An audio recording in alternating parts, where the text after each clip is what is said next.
नमस्कार दोस्तों, आप सभी का स्वागत है आपके अपने चैनल CSS फन ट्रिक्स में, जहां पे हम डिपार्टमेंटल एग्जाम और गवर्नमेंट एग्जाम की प्रिपरेशन करते हैं थ्रू MCQ। इसमें आपको पता है कि हम दो चीज़ों का ध्यान रखते हैं। पहले conceptual clarity about the rules and दूसरा पार्ट हम याद करते हैं निमोनिक्स टेक्निक्स, जिससे कि हम फैक्चुअल पोर्शन को याद रखते हैं। आज का हमारा CCS कंडक्ट रूल्स का पार्ट 4 है, तो चलिए स्टार्ट करते हैं। Question number 1, which of the following point is correct about the rule 20 of CCS conduct rule 1964? 1. No government servant shall bring any political or outside influence to bear upon any superior authority to further his interest in respect of matters relating to his service. 2. If a government servant persists in bringing such pressure despite warnings, adverse remarks could be made on his service records. 3. Notice shall be taken of a representation on a service matter submitted by a relative of government servant. Options are A 1 and 3 only, B 1 only, C 1 and 2 only, and D all of the above. And the right answer is C 1 and 2 only. यानी कि option number 3, notice shall be taken of a representation on service matter submitted by a relative of a government servant is a wrong answer. चलते हैं एक बार देख लेते हैं। सबसे पहले से याद करने की ट्रिक याद करते हैं। तो रूल 20 कैसे याद रखेंगे कि 20 की उम्र में लड़के जो हैं वो टीन एज से बाहर आ जाते हैं। 17, 16, 18, 19, इसको हम क्या बोलते हैं? Teen age. 20 आते ही आपकी टीनेज खत्म हो जाती है। तो 20 को हम कैसे याद रखेंगे? आउटसाइड आ जाते हैं 20 से, और पॉलिटिक्स में इन्वॉल्व हो जाते हैं। तो 20 की एज में आउटसाइड द पॉलिटिक्स, इसको हम ऐसे रिलेट कर सकते हैं। अब इसके कॉन्सेप्ट्स को समझ लेते हैं। आउटसाइड इन्फ्लुएंस वाली, no government servant shall bring or attempt to bring any political or outside influence to bear upon any superior authority to further his interest. यानी कि कोई भी गवर्नमेंट सर्वेंट किसी पॉलिटिशियन से या किसी और इन्फ्लुएंशियल पर्सन से अपनी अथॉरिटी के ऊपर प्रेशर नहीं डलवा सकता, उसको रिकमेंड नहीं करा सकता कुछ अपने सर्विस मैटर में कुछ फेवर लेने के लिए, लाइक अपनी फेवरेट जगह पर पोस्टिंग लेने के लिए या ट्रांसफ़र इनिशिएट करने के लिए या किसी अदर बेनिफिट के लिए। वो नहीं कर सकता। ये वॉयलेशन ऑफ रूल 20 है। In respect of matters relating to his service or the service of any other employee, इसमें अपनी सर्विस भी इंक्लूड है और अदर एम्प्लॉय की सर्विस भी इंक्लूड है। किसी और की सर्विस मैटर में भी पॉलिटिकल इन्फ्लुएंस या आउटसाइड इन्फ्लुएंस को यूज़ नहीं कर सकता। If a government persist in bringing such pressure despite warnings, adverse remark could be made in his service record. क्योंकि पहली बार जब वो करता है तो उसको वार्निंग दी जाती है। वार्निंग जो होती है वो आपका सर्विस रिकॉर्ड में ऐड हो जाती है, बट उसका आपकी अपार ग्रेडिंग या प्रमोशन पे कोई नेगेटिव इम्पैक्ट नहीं पड़ता। बट वो लगातार करता है तो एडवर्स रिमार्क्स जो है सर्विस रिकॉर्ड में ऐड कर दी जाती हैं। Followed by disciplinary action if warranted, अगर ज़रूरत पड़ेगी तो डिसिप्लिनरी एक्शंस भी इनिशिएट किया जा सकता है उसके अगेंस्ट में। Out of turn allotment of government quarter is violation of rule 20। अब कोई अगर किसी एम्प्लॉई ने किसी पॉलिटिशियन से रेफरेंस लगवा के उसके गांव का कोई MLA है या MP है या कोई दूर के रिश्तेदार से किसी दूर से कनेक्शन से मिला के और उससे रिकमेंड करा के अपने नाम पर गवर्नमेंट क्वार्टर का ले लिया, तो ये भी आपका रूल 20 का वायलेशन होगा। आपका जब नंबर आएगा, आप एप्लीकेशन सबमिट कीजिए तब आ जाएगा। लेकिन अगर आप किसी पॉलिटिकल इन्फ्लुएंस को यूज़ करोगे गवर्नमेंट क्वार्टर के लिए भी, तो भी ये आपका रूल 20 का वायलेशन माना जाएगा। No notice shall be taken of a representation on service matters submitted by a relative of a government servant. अगर कोई ऐसा नोटिस इशू होता है और उसका जो रिप्रेजेंटेशन है या जिसका रिप्लाई आता है वो गवर्नमेंट सर्वेंट का कोई अगर रिलेटिव करता है तो उसको एक्सेप्ट नहीं किया जाएगा। जो हमारा रूल पॉइंट नंबर 3 था, रिलेटिव नहीं कर सकता तो खुद करना पड़ेगा। द ओनली एक्सेप्शन में be the case in which because of death, physical disability etcetera. हाँ, अगर एम्प्लॉय की डेथ हो जाती है या कुछ ऐसी डिसेबिलिटी हो जाती है कि उसके लिए कम्यूट करना ईजी नहीं है, तो रिलेटिव की रिप्रेजेंटेशन को एक्सेप्ट किया जा सकता है। It is impossible for him to submit the representation himself, यानी कि वो खुद अपनी रिप्रेजेंटेशन को सबमिट करने की पोजीशन में नहीं है ड्यू टू डेथ और फिजिकल डिसेबिलिटी, तो फिर उसके रिलेटिव की रिप्रेजेंटेशन को एक्सेप्ट किया जा सकता है। चलते हैं आगे। Question number 2, which of the following is point is correct about rule 21 restrictions regarding marriage. Rule 21 में जो रिस्ट्रिक्शंस रिगार्डिंग मैरिज आता है उसके रिगार्डिंग कौन सा स्टेटमेंट सही है? 1. No government servant shall enter into a marriage or contract a marriage with a person having spouse living. 2. Central government may permit a government servant to enter into or contract a marriage if such marriage is permissible under the personal law applicable to such GS, yani government servant. 3. A government servant who marries a foreign national should not intimate the fact to the government forthwith. Options are A 1 and 2 only, B 1 only, C 1 and 3 only, and D all of the above. And the right answer is A1 and 2 only. यानी statement 3, a government servant who marries a foreign national should not intimate the fact to the government forthwith. ये गलत है, उसको अगर foreign national से भी शादी करता है तब भी उसको गवर्नमेंट को इंटीमेट करना पड़ेगा। अब पहले इसका ट्रिक को देख लेते हैं। Restriction regarding marriage, rule 21। हमें पता है इंडिया में लड़कों की शादी की एज कितनी है, 21। तो मैरिज की एज 21 होगी, जब 21 की एज में वो मैरिज करेगा तो उसमें मैरिज वाले रूल्स जो है अप्लाई हो जाएंगे। तो rule 21 equal to 21 years of marriage. तो ये तो हमारा हो गया ट्रिक वाला पोर्शन। अब चलते हैं कॉन्सेप्ट वाला पार्ट समझ लेते हैं। Restriction regarding marriage, no government servant shall enter into a marriage or contract a marriage. ना तो मैरिज करेगा या मैरिज का कॉन्ट्रैक्ट करेगा, क्योंकि हमें पता है कि मैरिज जैसे कई रिलीजन्स में मैरिज जो होती है एज ए कॉन्ट्रैक्ट होता है, कॉन्ट्रैक्ट साइन होता है। तो marriage or contract marriage with a person having a spouse living, जिसकी ऑलरेडी एक स्पाउस है, चाहे वो मेल हो या फीमेल हो, उसके साथ शादी नहीं करेगा। Similarly no government servant having a spouse living shall enter into a contract or marriage with a any person. यानी वो किसी ऐसे इंसान से शादी करता है जिसकी खुद की शादी तो नहीं हुई है, लेकिन गवर्नमेंट सर्वेंट ने खुद ने एक शादी कर रखी है पहले, तब भी वो शादी नहीं कर सकता। यानी एक मैरिड गवर्नमेंट सर्वेंट किसी अदर से शादी नहीं कर सकता, और एक अनमैरिड गवर्नमेंट सर्वेंट चाहे क्यों ना हो लेकिन किसी ऐसे से शादी नहीं कर सकता जिसकी ऑलरेडी शादी हो रखी हो। एक्सेप्शंस क्या हैं? The central government may permit a government servant to enter into a contract a marriage if it is satisfied. Government कुछ एक्सेप्शनल केसेस होती है जहाँ पे अलाउ करती है मोर देन वन मैरिज। कौन कौन से केसेस हैं? Such marriage is permissible under the personal law applicable to such government servant and the other party and there are other grounds for doing so. अगर personal law, जैसे कई religions में personal laws होते हैं, जैसे Muslims में 3 शादियाँ allow उनके पर्सनल लॉ के अकॉर्डिंग, तो वहाँ पर गवर्नमेंट जो है परमिट कर सकती है उसको, क्योंकि उनके पर्सनल लॉज अलाउ करते हैं। And other party and there are other grounds for doing so, और उसके लिए अदर ग्राउंड्स भी हैं। A government servant who marries a foreign national should intimate the fact to the government forthwith. अगर किसी foreign national से शादी करते हो तो आपको फैक्ट्स को इंटीमेट करना पड़ेगा। Question number 3, which are the following point is correct about rule 22 drinks and drugs. तो इसे पॉइंट्स को समझ लेते हैं। 1, a government servant shall strictly abide by any law relating to intoxicating drinks in force in the area where he may happen to be. 2, the government servant shall not be under the influence of any intoxicating drink during the course of duty. 3, the government servant shall refrain from consuming any intoxicating drink in any public place and also not appear in a public place in a state of intoxication. 4, the government servant shall not use the intoxicating drugs in excess. Options are A 1 and 2 only, B 1 only, C 1 and 3 only, D all of the above, and the right answer is D all of the above. अब समझ लेते हैं trick वाला question. Drink and drug, देखो drink and drug में क्या आ रहा है, 2 बार डी का यूज़ हो रहा है, और रूल 22 में भी 2 बार 2 का यूज़ हो रहा है। तो 2 बार 2 आएगा तो 2 बार डी वाला हमारा रूल लगेगा, यानी और 2 बार डी कौन सा है, ड्रिंक एंड ड्रग्स। तो ये हमारा रूल 22 को याद रखने का तरीका। अब ड्रिंक्स एंड ड्रग्स जो रूल है 22 है कंसिस्ट ऑफ 5 प्रोविजंस। इसमें 5 प्रोविजंस होते हैं। A government servant shall strictly abide by any law relating to intoxicating drugs or drinks or drugs in force in the area where he may happen to be. अगर गवर्नमेंट किसी एरिया में जहाँ पर जो भी ड्रिंक एंड ड्रग्स के रूल्स हैं उनको स्ट्रिक्टली अवॉइड करेगा। सपोज एक गवर्नमेंट सर्वेंट दिल्ली में जॉब करता है बट वो गुजरात या बिहार में जाता है, तो वहाँ पर क्या रूल है, ड्रिंक एंड ड्रग्स को लेके वहाँ पर प्रोहिबिटेड है, तो वहाँ पर वो ड्रिंक नहीं करेगा। दिल्ली में है, जैसे ड्रिंक एंड ड्राइव कहीं भी परमिशेबल नहीं है, तो आप ड्रिंक करके ड्राइव नहीं करोगे, क्योंकि ये जो लोकल लॉ होता है, यानी कि जहाँ पर भी है फोर्स इन एरिया में रूल्स है उसको फॉलो करेगा, जहाँ भी वो जाएगा वहाँ के रूल को फॉलो करेगा। The government servant shall not be under the influence of any intoxicating drink or drug during the course of duty, यानी कि ड्यूटी के टाइम पे आप कोई भी ड्रिंक या ड्रग का सेवन नहीं करोगे। And shall take due care that the performance of duty is not affected by the influence of drinks and drugs। अब ऐसा भी नहीं है कि ड्यूटी टाइम में तो नहीं कर रहा, लेकिन सुबह पी कर आ गया, सुबह 5 बजे पी ली। अब सुबह 5 बजे तो ड्यूटी टाइम नहीं है, अब नशे की हालत में ऑफिस में आ रहा है और नशे की हालत में काम कर रहा है, फिर बोलता है कि नहीं मैंने रूल 22 को वायलेट नहीं किया, मैंने ड्यूटी टाइम में ड्रिंक किया ही नहीं है। बट आपने ड्यूटी आज से पहले कर ली, बट उसकी वजह से अगर आपका जो ड्यूटी है, कोर्स ऑफ ड्यूटी है, वो अफेक्ट हो रहा है, तो वो भी अलाउड नहीं है।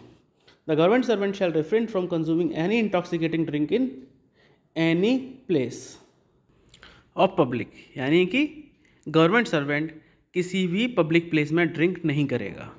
The government servant shall not appear in public in a state of intoxication. अब यहाँ पर सिर्फ यहीं तक सीमित नहीं है वो पब्लिक प्लेस में ड्रिंक नहीं करेगा, वो पब्लिक प्लेस में अपीयर भी नहीं होगा इंटॉक्सिकेशन की सिचुएशन में। ऐसी हालत में पब्लिक प्लेस में घूमता नहीं फिरेगा। उसने अगर ड्रिंक किया हुआ है जाके घर जाओ, अगर ड्रिंक करनी है करो, सो जाओ। आप पब्लिक में घूमते नहीं फिरोगे, क्योंकि गवर्नमेंट सर्वेंट अपने साथ गवर्नमेंट की इमेज को कैरी करता है, और वो पी के अगर घूमता फिर रहा है तो लोग क्या बोलेंगे, तो वो सरकारी लोग पीते फिरते हैं, तो इमेज ख़राब करता है वो गवर्नमेंट की इमेज को कैरी कर रहा है अपने साथ, इसलिए वो इंटॉक्सिकेशन की सिचुएशन में पब्लिक प्लेस में बाहर भी नहीं जा सकता। The government servant shall not use the intoxicating drugs in excess, और किसी भी हालत में एक्सेस में नहीं करेगा। ऐसा नहीं है कि नाली में पड़ा हुआ पी के, आपको लिमिट में पीना है। अगर आप ड्रिंक कर रहे हो घर पे पीना है, पब्लिक प्लेस में नहीं पीना है। पब्लिक प्लेस में पी के आना भी नहीं है, ड्यूटी पे नहीं पीना है, और ड्यूटी पे पी के आना भी नहीं है। और आप अपना काम ईमानदारी से करना है, अच्छे से करना है, उसके बाद घर जाके जो करना है करो और शांति से सो जाओ। This is all about rule 22 drinks and drugs. चलते हैं आगे। Conviction under prohibition law would therefore attract proviso A2 clause 2 of 311 of the constitution criminal conviction. अगर ऐसा कोई करता है तो आर्टिकल 311 में हमने देखा था कि जो CCA रूल 1965 के अंडर में अगर क्रिमिनल लॉ में कन्विक्ट होता है तो उसके अगेंस्ट में डिसिप्लिनरी प्रोसीडिंग इमीडिएटली स्टार्ट हो जाएंगी और उसको इमीडिएटली सस्पेंड कर दिया जाएगा। तो ये प्रोविजंस ऑटोमेटिकली अप्लाई हो जाएंगे अगर वो ऐसे किसी लॉ को प्रोहिबिट करता है। Departmental action can be taken and severest punishment can be imposed. Departmental action तो लिया जाएगा और जो मैक्सिमम पनिशमेंट होगा वो उसके ऊपर इम्पोज कर दिया जाएगा। Question number 4, which of the following point is correct about the rule 22A prohibition of child labour. अब चाइल्ड लेबर की बात कर लेते हैं। 1, it prohibits a government servant from employing any child below the age of 14 years. 2, employing any such child would be an offence under the relevant act such as Child Labour Prohibition and Regulation Act 1986. 3, the penalty for such offence includes a fine up to rupees 20,000 or imprisonment up to 1 year or both. 4, if a government servant is found to be involved in committing such offence, disciplinary actions may be initiated against such a government servant. Options are A 1 and 2 only, B 1 only, C 1 and 3 only, and D all of the above. And the right answer is D all of the above, यानी सारे statement सही हैं। अब rule 22A prohibition of child labour को देख लेते हैं। सबसे पहले से याद कैसे रखेंगे, इसको याद रखने के लिए एक छोटी सी चीज़ अगर दिमाग में रख पाओ तो रूल 22A आता है रूल 22 के बाद, यानी कि 23 के अगेंस्ट में आता है। और रूल 20 जो आर्टिकल 23 हमारा कॉन्स्टिट्यूशन का क्या होता है, राइट अगेंस्ट एक्सप्लॉयटेशन, यानी कि आप बच्चों को किसी लेबर इंडस्ट्री वगैरह में नहीं लगाओगे और एक्सप्लॉयटेशन नहीं करोगे। तो 22A भी लगभग वही है, 23 के अगेंस्ट आर्टिकल के है, वही है कि प्रोहिबिशन ऑफ चाइल्ड लेबर, यानी चाइल्ड लेबर का आप एक्सप्लॉयटेशन नहीं करोगे। तो उससे मिलता जुलता कुछ माइंड में बना सकते हो image. This rule prohibits a government servant from employing any child below the age of 14 years. कोई भी सरकारी आदमी अपने यहाँ किसी भी काम में 14 साल से कम के बच्चे को नहीं रख सकता। According to the gazette notification dated 10/10/2006, employ any such child inter alia as domestic worker or servant or work in dhabas, restaurants, hotels, motels, tea shops, resorts, recreational centres etcetera would be offence under the relevant act. कौन सा act है, child labour prohibition and regulation act 1986। अगर आप बच्चे को domestic worker रखते हो, servant रखते हो, ढाबे या रेस्टोरेंट, मोटल्स, टी शॉप कहीं भी रखते हो, तो ये आपका चाइल्ड लेबर एक्ट का वायलेशन माना जाएगा। The penalty for such offence includes a fine of 20,000 rupees और इम्प्रिजनमेंट अप टू 1 ईयर और बोथ। इस केस में आप पर 20,000 रुपये तक का फाइन लग सकता है, आपको 1 साल तक की सजा हो सकती है, या दोनों हो सकते हैं। If a government servant found to be involved in committing such offence, it is not only violation of Conduct Rule 22A but also the Concerned Act। यानी कि अगर कोई ऐसी एक्टिविटीज में इन्वॉल्व हो तो सिर्फ कंडक्ट रूल 22A का वायलेशन नहीं है, ये आपका चाइल्ड लेबर एक्ट 1986 का भी वायलेशन है। डिसिप्लिनरी एक्शंस में भी इनिशिएटेड अगेंस्ट सच गवर्नमेंट सर्वेंट, तुरंत ही आपके अगेंस्ट में डिसिप्लिनरी एक्शंस स्टार्ट कर दिए जाएंगे। यानी इस बात का ध्यान रखना है कि 14 साल से कम के बच्चे को किसी काम में नहीं लगाना है अपने यहाँ पर। Question number 5, which of the following act or conduct of a government servant may amount to misconduct? 1, if the act of government servant is prejudicial or likely to be prejudicial to the interest of the master or to the reputation of the master. 2. If the act of government servant is inconsistent or incompatible with the due and peaceful discharge of his duty to his master. 3. If the act or conduct of a government servant makes it unsafe for employer to retain him in service. And 4. If the conduct of government servant is so grossly immoral that all reasonable men will say that the employee cannot be trusted. Options are A 1 and 3 only, B 1 and 4 only, C 1, 2 and 3 only, D all of the above, and the right answer is D all of the above. अब देख लेते हैं acts and conduct which amount to misconduct. Misconduct में कौन कौन से actions आते हैं. If the act or conduct is prejudicial or likely to be prejudicial to the interest of the master or to the reputation of the master. तो कोई ऐसा काम कर रहा है जो प्रीजुडिशियल्स है, जो कि भेदभावपूर्ण है, जिससे कि मास्टर के इंटरेस्ट हैं या रेपुटेशन है वो ख़राब हो रही है, या फिर ऐसा कोई एक्शन वो करने वाला है, लग रहा है कि फ्यूचर में कर सकता है, जिससे कि रेपुटेशन ख़राब होगी, तो मिसकंडक्ट में आएगा. If the act or conduct is inconsistent or incompatible with the due and peaceful discharge of his duty to his master. उसकी जो ड्यूटीज़ हैं उससे इनकन्सिस्टेंट है, यानी कि उसके अगेंस्ट में जा रहा है उसका जो एक्ट है, या इनकम्पेटिबल है, उसके साथ सामंजस्य नहीं बिठा पा रहा है, उसके साथ एडजस्ट नहीं हो पा रहा, तो मिसकंडक्ट की कैटेगरी में आएगा. If the act or conduct of a government servant makes it unsafe for the employer to retain him in service. अगर मास्टर्स को लगता है, यानी एम्प्लॉयर को लगता है कि वो गवर्नमेंट सर्वेंट को यहाँ पर रखना अनसेफ है, वो मिसकंडक्ट में आएगा. If the act or conduct of the servant is so grossly immoral and abusive that all reasonable men will say that the employee cannot be trusted. अब हमारे यहाँ पे बोला जाता है चार आदमी जो बात बोल देते हैं उसको हम एक्सेप्ट कर लेते हैं. ये भी वही है कि उसने इमोरल कुछ काम किया है, एब्यूसिव कुछ किया है, जिसके लिए कोई रूल डिफाइन नहीं है, लेकिन जितने भी लोग आस पास में बोलेंगे नहीं ये गलत है, ये ठीक रूल नहीं है, तो उसको मिसकंडक्ट की कैटेगरी में मान लिया जाएगा. If the act or conduct of the employee such that the master can not rely on the faithfulness of his employee. अब उसने ऐसा कंडक्ट किया है कि उसका जो फेथफुलनेस है, वफादारी है, वो खतरे में आ गई है. एम्प्लॉयर को लगता है कि वो अब फेथफुल नहीं है, मिसकंडक्ट की कैटेगरी में आ जाएगा. If the act or conduct of the employee such as to open before him temptation for not discharging his duties properly. अगर टेम्पटेशन है कि अपनी ड्यूटीज़ को प्रॉपर डिस्चार्ज नहीं कर रहा, मिसकंडक्ट माना जाएगा. If he is insulting or insubordinate to such a degree to be incompatible with the continuance of the relation of master and servant. वो अपना मास्टर्स यानी कि एम्प्लॉय के साथ जो रिस्पेक्ट होना चाहिए उसकी जगह इंसल्टिंग या इनसबॉर्डिनेट बिहेवियर कर रहा है, मतलब खुद को सबॉर्डिनेट को भूल जाता है, तो मिसकंडक्ट में आएगा. इन शॉर्ट बोला जाए तो अपनी हैसियत भूल जाता है, अपनी लिमिट भूल जाता है, तो उसको हम मिसकंडक्ट की कैटेगरी में मान लेते हैं. Question number 6. Which of the following action of government servant shall not be deemed as misconduct. किसको हम मिसकंडक्ट नहीं मानेंगे. A habitual late attendance, B habitual negligence of duties, C seeking redressal in court of law for grievance related to employment, D unauthorisedly overstaying on deputation beyond the period of deputation. And the right answer is C. Seeking redressal in court of law for grievance related to employment is not amount to be misconduct. इसको ये उसका right है. कोई grievance है उसमें वो court में जा सकता है, ये उसका कॉन्स्टिट्यूशनल राइट है, वो आराम से जा सकता है, ये मिसकंडक्ट में नहीं आएगा. बाकी अगर हैबिचुअल लेट अटेंडेंस है वो भी मिसकंडक्ट है, नेग्लिजेंस ऑफ ड्यूटी है वो भी मिसकंडक्ट है, अगर ओवर स्टे करता है डेपुटेशन पे वो भी मिसकंडक्ट में आता है. Acts and conducts which amount to be misconduct. कौन कौन से एक्शन मिसकंडक्ट में आते हैं. The following acts and omissions amount to misconduct. कौन कौन से. Habitual late attendance, negligence or neglect of work or duty amounting to misconduct, habitual negligence or neglect of work, habitual absence without permission and overstaying leave, and conviction by a criminal court. In conditions में misconduct की category में आता है.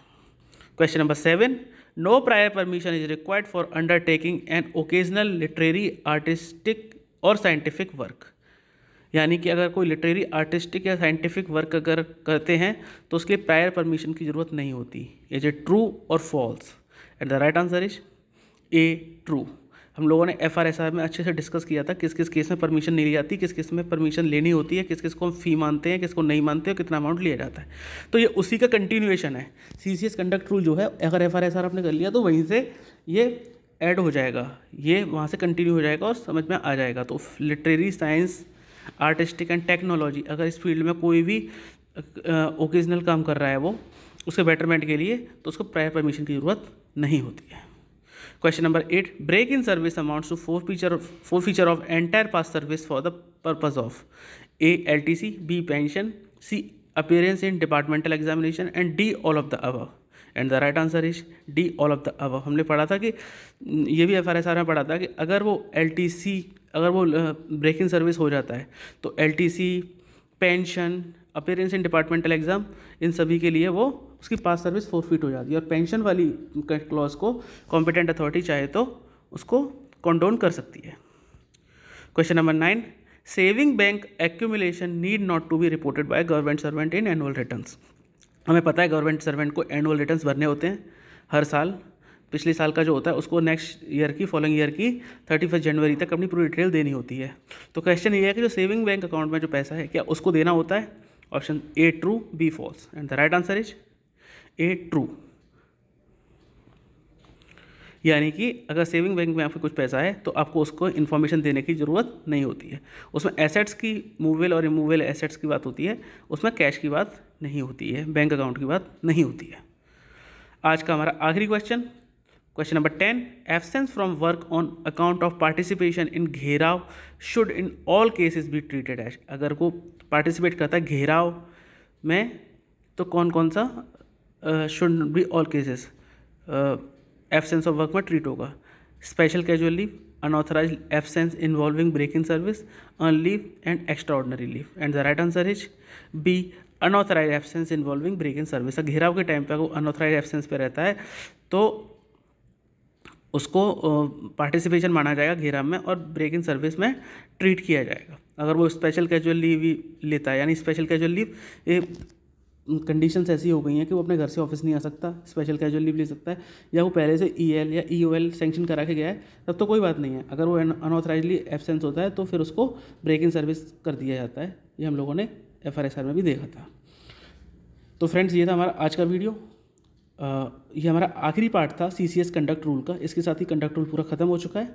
और आप लोग एक बार जिसको भी इसको पूरा वीडियो देख लिया होगा उनको और कोई डॉक्यूमेंट रेफर करने की ज़रूरत नहीं है, इससे उनका काम हो जाएगा। Thanks for patience listening. Have a nice day. Thank you.